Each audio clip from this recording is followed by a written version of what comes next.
All right, your 1.2 notes, we're going to be comparing and ordering integers today. So 2 different learning targets, you're going to compare them, and then you're going to put integers in order. Section 1, we talked about our number line. And so you're going to want to visualize that number line with all of these problems that we're doing today. So let's talk about how you order integers. So if we visualize our number line, how do we put things in order? Well, how they're listed on the number line is anything that is to the right of 0 is going to be positive. So that means that this would be going down, this would be going up. So the further right that we go on the number line, the greater the number. So the further right on the number line, the bigger or greater the number. So I could keep this number line going forever and ever, and the farther I get, the bigger the number is going to be, okay?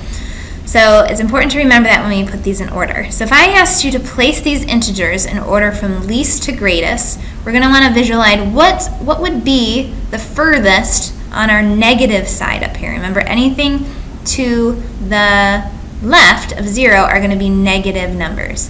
So the furthest left would be a negative 20. I don't see it on here, but it would be continuing to be the last number I would see on this number line. So we're going to start with negative 20. And if you want, cross that out. The next smallest number would be negative 9. I see that next here. And then smaller, or bigger, is negative 2. And then I'm done with my negatives. It gets a little easier once you figure those negatives out. So then the next number would be 0, 7, and 11. So sometimes if you struggle with which negative is smaller, because I know it's kind of opposite of what you'd think, but think about it as temperature. Would you want to be in a negative 20 degree temperature or a negative 2? Which one's colder? Negative 20 would be much, much colder than negative 2, so that's going to be a smaller number. Okay? Go ahead and try B, putting those in order.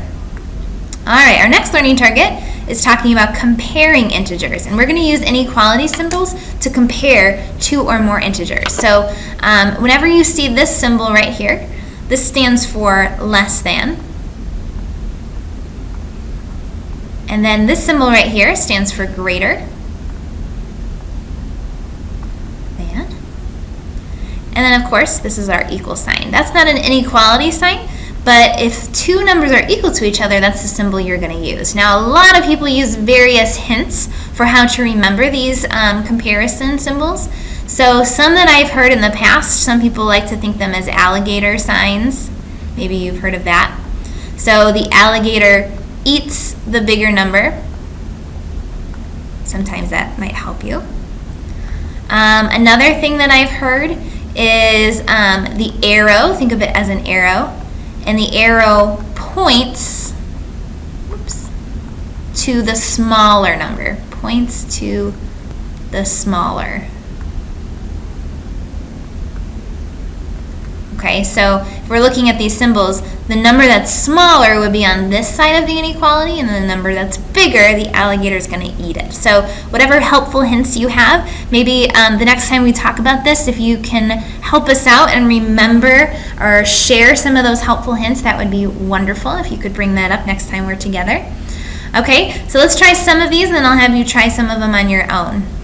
So our first one here, I'm comparing 5 and negative 9. So I have to think about which one is bigger. And I'm going to use my alligator example. So 5 is bigger, so my alligator is going to eat the bigger number. And if my other example, the arrow is pointing to the smaller number. Go ahead and try B on your own.